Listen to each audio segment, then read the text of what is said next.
my god. Oh my god!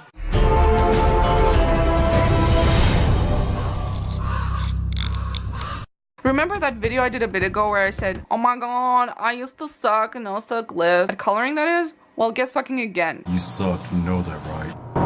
Okay, before I get into the failure here, I want to mention that the paper was shit. I bought this paper thinking it would be a nice paper for some watercolors, and boy oh boy, was I wrong. The paper fucking sucked. It absorbs the ink right away, leaving all the shit blotchy and streaky, and then just holds onto the pigments for dear life. So, but anyways, let's start at the beginning here, shall we? So I wanted to experiment with different inking styles and different coloring styles. So I drew Malena a couple times here. For the first drawing, which I didn't film because, well, I forgot, okay? So I wanted the colors to be all flat. I decided her black hair should also be solid then, and I do really enjoy that kind of style. When something is black, it's just solid black. All the other lines were kept pretty simple and overall thin. For the second drawing, I wanted to use a very small amount of shadow, but also make the shadows all completely black. This one might be the biggest fail just because it looks absolutely sloppy, and like I was trying to make the line art with a brush, but I was also drawing with my foot while riding a bike, you know? What? So, not my favorite. For the third drawing, which I actually filmed a little at least, I'm not really sure what I was going for here.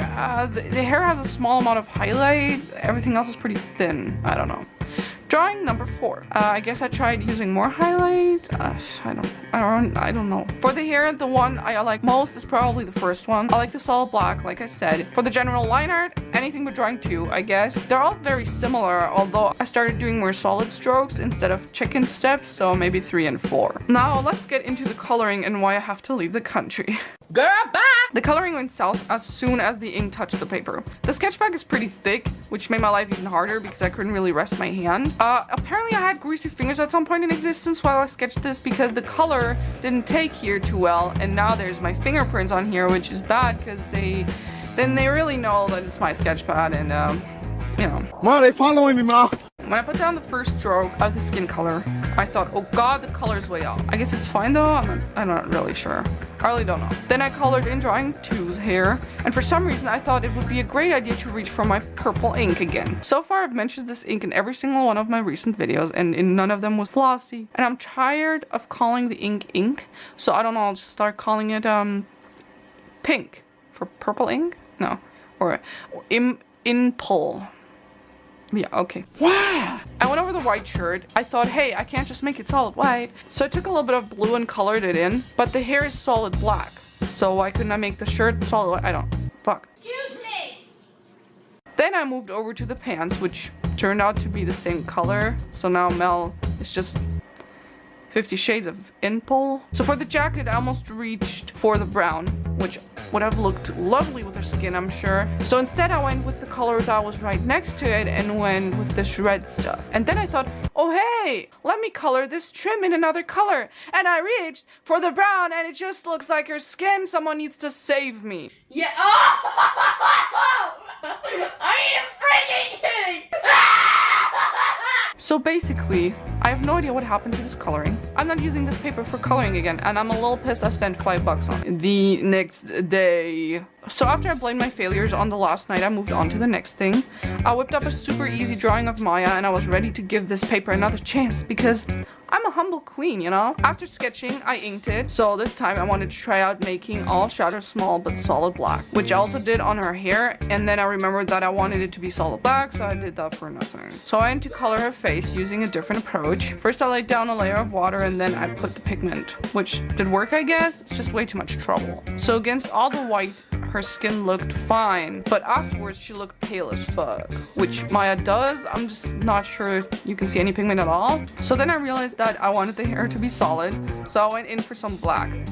My marker sucks, by the way. Also, here's a crazy life hack for y'all. Wait for the skin to be dry before putting literal black ink right next to it.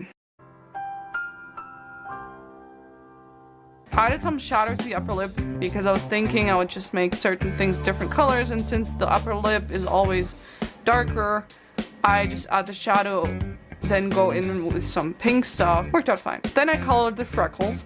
Crazy of me, right? And that was already it. The whole coloring was done and it looked kind of dumb. I was gonna leave it alone, but I felt like it sucked too much, so I watched an episode of Supernatural and then decided I was gonna add some shadows after all.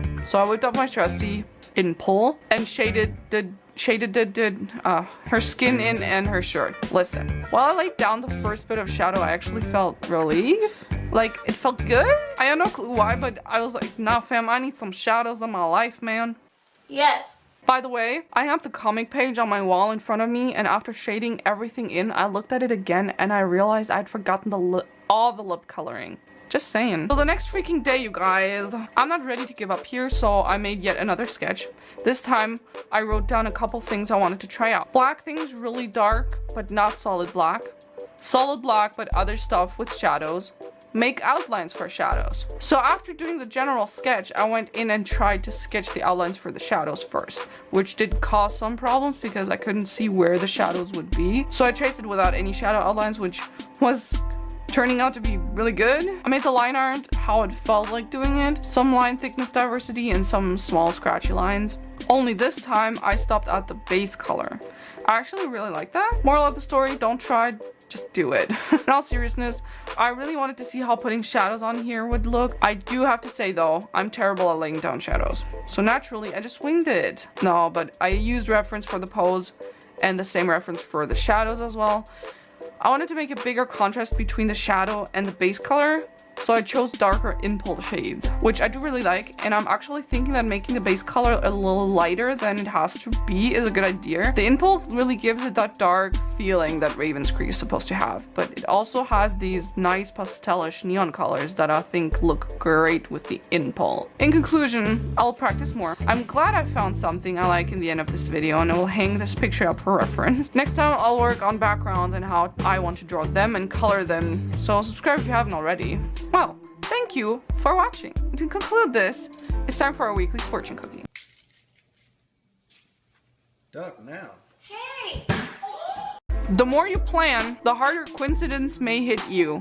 Okay, the last two were actually like really fitting with my video, and I'm not kind of freaking out. I mean, damn, you know, damn. And with that, I wish you a nice weekend. Like to try before blind black, and see you next week. Bye!